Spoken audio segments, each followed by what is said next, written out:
প্রিয় বন্ধুরা, আপনারা সবাই কেমন আছেন? মুই বরিশাল অপু দীর্ঘদিনে জল্পনা কল্পনার অবসান ঘটাইয়া মুই কিন্তু মহিলারা মঠ দেখতে চলে আইছি। আমরা না আইতে পারলেও ভিডিওর মাধ্যমে দেখতে থাকেন। এটা তো মঠ না, মনে হয় আমেরিকা টুইন টাওয়ার। এত বড় টুইন টাওয়ার কেমনে উঠমু? ও খালেক মালেক, তোরা কেডা কমনে আসো, শিগগির আয় মোর লগে একটা সঙ্গ লইয়াই, মুই আজ টুইন টাওয়ার উঠমু।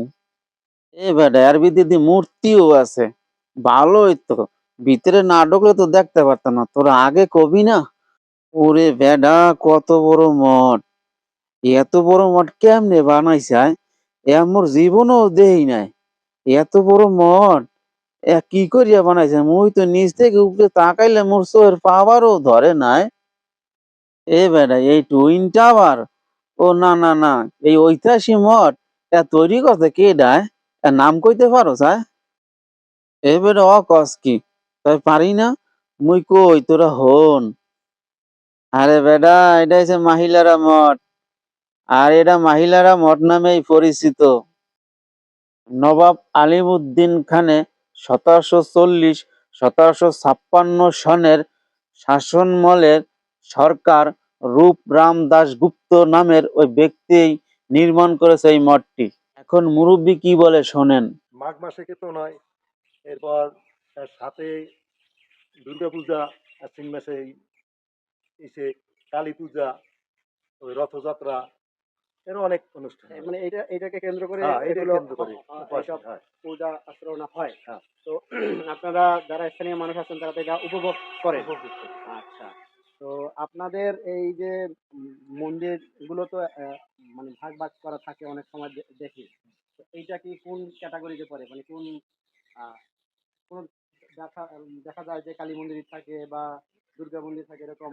এটা মানে কালী মন্দির, দুর্গা মন্দির এই মন্দিরের পাশে, মঠের পাশে অন্য জায়গায়, ওই যে যেটা। আচ্ছা আচ্ছা, মানে ওই মন্দির আর মঠের সাথে সম্পর্ক নাই, ওটা নাই, আলাদা আলাদা আলাদা। একটা এটা মানে প্রতিষ্ঠান। জাদুঘরে নিয়ে গেছে তো, জি জি, এটা খালি এটা এখন সরকারি সম্পত্তি। সরকারি সম্পত্তি, আচ্ছা। জাদুঘরে।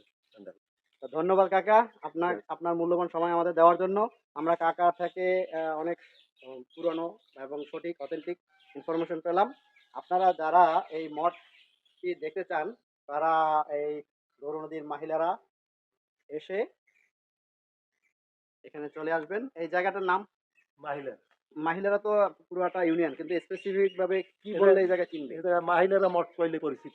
মহিলারা মঠ বলে চিনবে। এই জায়গায় আর কোনো মঠ নাই। দ্বিতীয়, এই মহিলারা মঠ কইলেই যে জায়গা বাংলাদেশের যে প্রান্তে হইলে সেই প্রান্ত থেকে আইবে, গণতি থানা মহিলারা মঠ।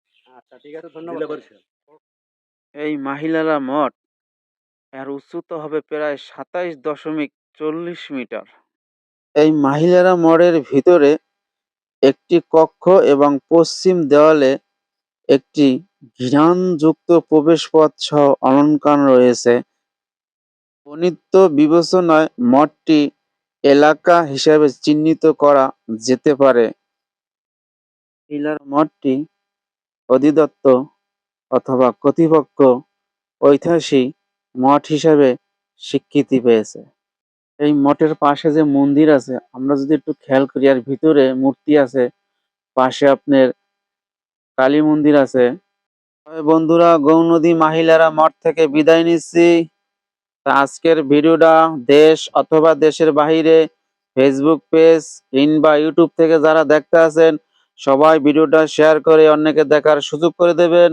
আবার দেখা হবে নতুন ভিডিওতে, ততক্ষণ সবাই ভালো থাকবেন।